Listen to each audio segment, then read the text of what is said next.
So the play-in tournament. Either you love it or you hate it. In my opinion, I think it's great for the fans. Great marketing idea for Adam Silver, but I don't know if the players' opinion I think matters the most here, because what I see is the 7th seed makes it all the way into the playoffs. You're LeBron. You're the Lakers. You've been through a lot of injuries this season. LeBron's gotten injured. AD's been on and off the court.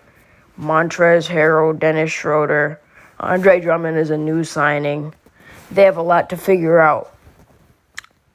And they're put into the 7th seed spot where they might end up going up against a team like the Warriors.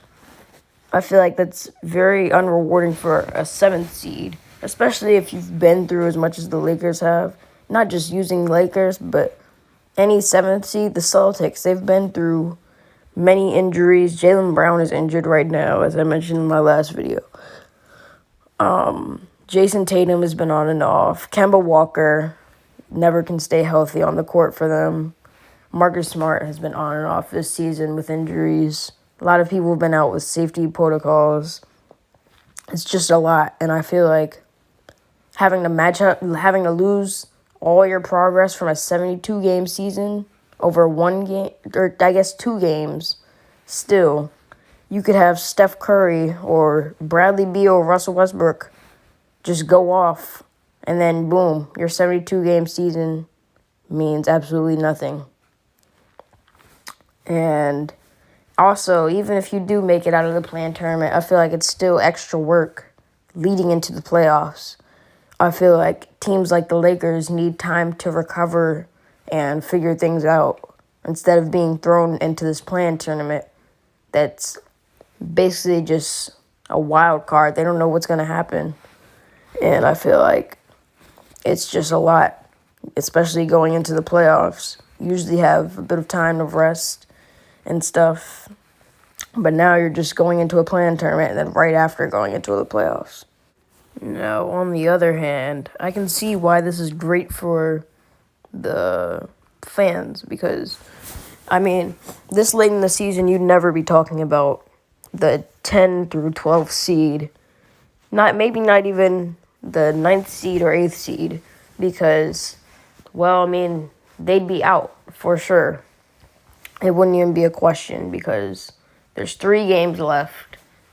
You being the 10th seed means absolutely nothing. Everybody would be taking. Where in this case, we're still having competitive basketball this late into the season. There's 3 games left, and people are still watching to see who will make the playoffs. Will the Wizards take the 9th seed? Will the Hornets fall out? Will the Celtics drop even farther? It's a lot of conversation going on, which is, I think, a great plan by Adam Silver, but I don't know. I feel like it might not be great for the players. Now, as I talked about the bad side of the player side of this, you can also talk about the good side of it, as in the Wizards or the Warriors. They're the 10th seed, and they're still hunting for a playoff spot. I feel like that can also be good for competitiveness, and the Wizards might make something interesting, make something happen in the playoffs, more than maybe the Hornets or the Pacers. So I think that's good for the players. I feel like the Wizards and Warriors would love to still have this play-in tournament to rely on. As I mentioned, there's pros and cons to the play-in tournament. It's a great idea from Adam Silver, but I don't know if it's sustainable enough to stay in the NBA any longer than this season, anyways. But it's a good idea. Do I think it'll be in the season? It'll be a part of next season? Maybe. I could see a world where that does happen, where they keep the play-in tournament for next season. But I don't know. I feel like it all depends on what happens this season during the play-in tournament. If the Lakers and Warriors matchup is an amazing matchup and the Lakers still have a successful playoff run, then maybe it does stay next year. Because I feel like they are the base of this whole play-in tournament. I feel like all eyes are on that matchup, Lakers-Warriors. Because, I mean, probably is the best matchup of the play-in. But we'll just have to see. That'll probably be all for this video. I couldn't drop a video last night. I was pretty busy, so dropping this tomorrow morning. But, alright, that'll be all.